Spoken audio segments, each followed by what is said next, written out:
première vidéo du U6. Donc on vous a préparé deux QCM de pharmacocinétique où on va revoir les formules les plus importantes. Donc c'est vraiment des QCM type concours qu'il est important de comprendre. On a essayé d'à peu près rassembler tous les types de questions qui peuvent tomber.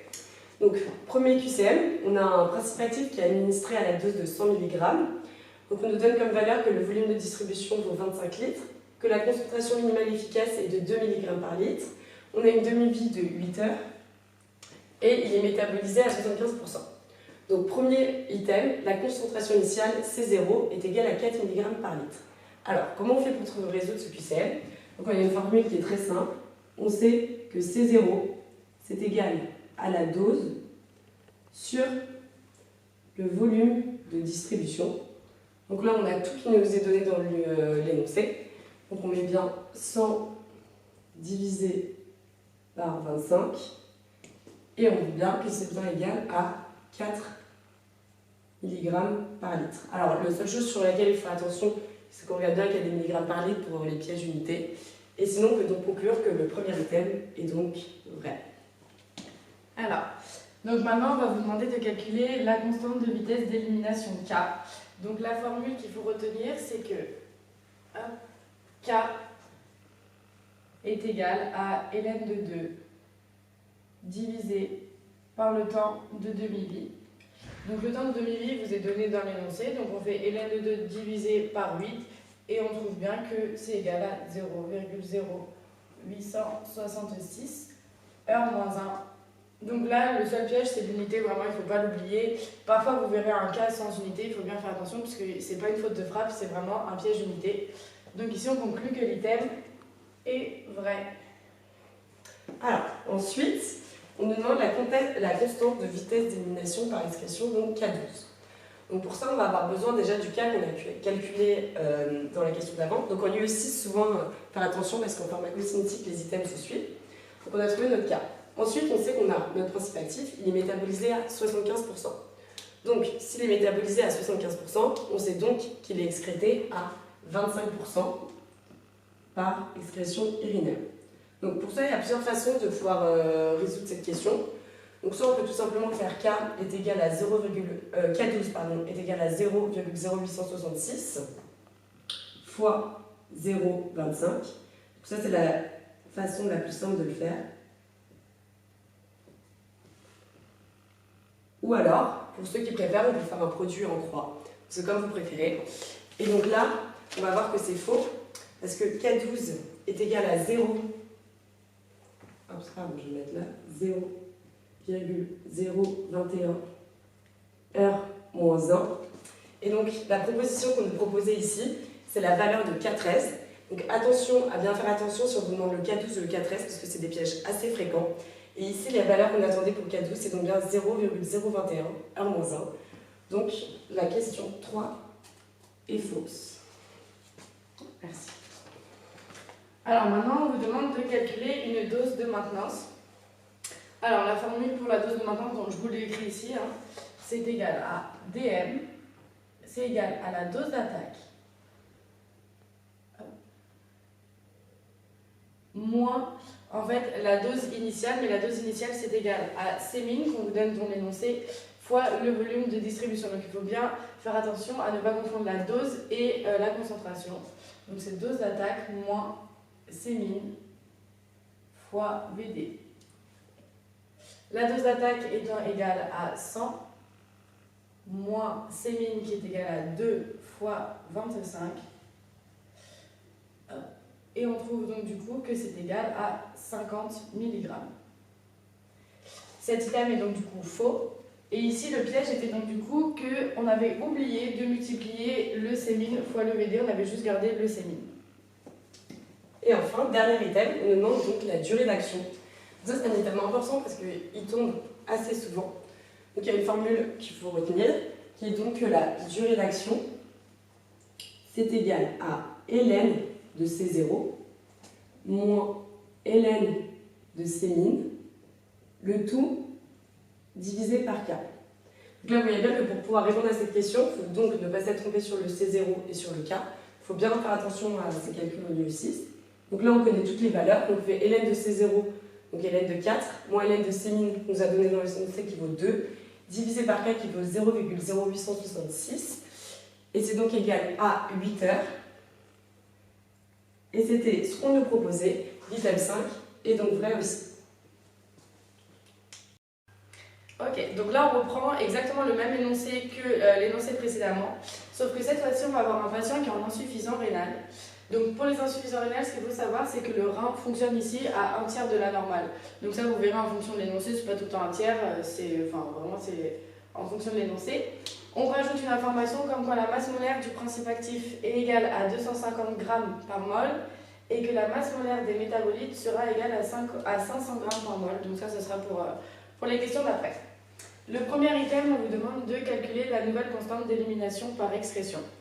Donc comme on sait que les reins fonctionnent à un tiers de la normale, on va reprendre le K12 qui avait été calculé à la question précédente, qui était égal à 0,021 heure moins 1. Donc ça, c'était le K12 normal. Et comme on sait que les reins fonctionnent à un tiers de la normale, il nous suffit juste en fait de multiplier ce K12 par un tiers. Et donc du coup, le nouveau K12 de l'insuffisant rénal est bien égal à 7 fois 10 puissance moins 3. Et on oublie, encore une fois, on fait attention à l'unité. Donc cet item est donc vrai. Alors, maintenant, on nous demande de calculer le temps de demi-vie. Donc ici, la demi-vie va être changée, puisqu'on a un patient dont les reins fonctionnent à un tiers de la normale. Donc par logique, il ne va pas excréter le principe actif de la même façon, puisque ses reins ne fonctionnent pas correctement. Donc on sait que la demi-vie, donc T1,5, c'est égal à ln de 2 sur K. Alors ici, il faut bien faire attention que du coup, notre K est modifié, puisqu'on a calculé un nouveau K12'. Donc on va chercher à calculer K'. Et donc on sait donc que K', c'est égal à K12', qu'on a calculé à la question précédente, plus K13, qui est la constante de vitesse de métabolisation. Et ici, on est bien d'accord que K13 est inchangé, puisque le patient est un insuffisant rénal et que ça n'a donc aucun lien sur la métabolisation. Donc, on peut donc calculer K' qui est égal à 7 fois 10 puissance moins 3, plus notre K13 qui vaut 0,065. Donc, on avait calculé à la question précédente. Et tout ça nous amène à notre K' qui vaut 0,072 heures moins 1. Donc maintenant qu'on a notre K', on a tout ce qu'il faut. Donc la nouvelle demi-vie, c'est donc égal à ln de 2 sur K' qu'on vient de calculer. Et c'est donc égal à 9,62 heures. Donc 9,62 heures. On conclut donc que cet item est faux.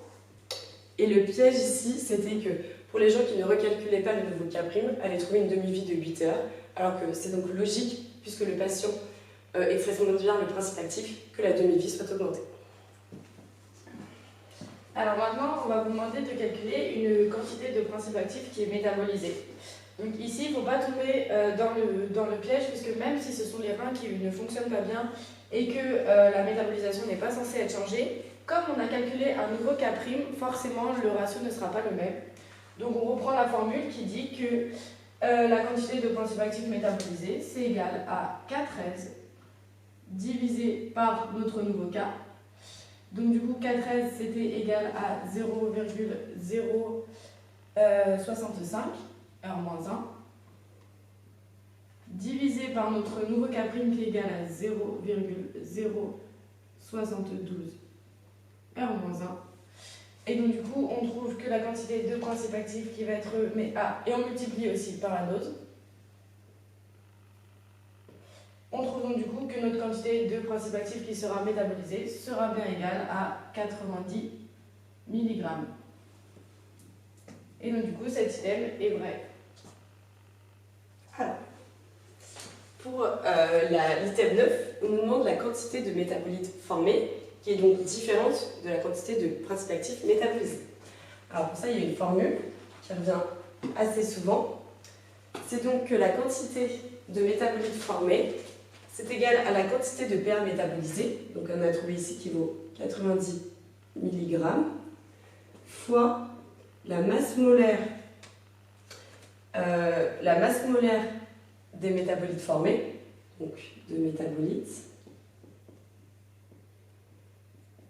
divisé par, je vais refaire le M parce qu'il n'est pas beau, divisé par la masse molaire du principe actif, et ça nous permet d'arriver à la quantité de métabolites formés.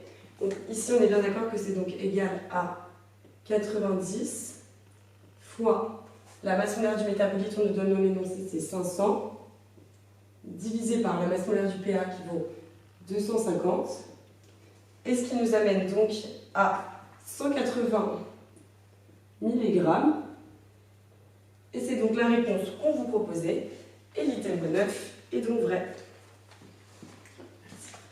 Donc pour terminer cette vidéo, on vous demande pour ce patient, il faut donc du coup augmenter la dose et augmenter l'intervalle entre les prises.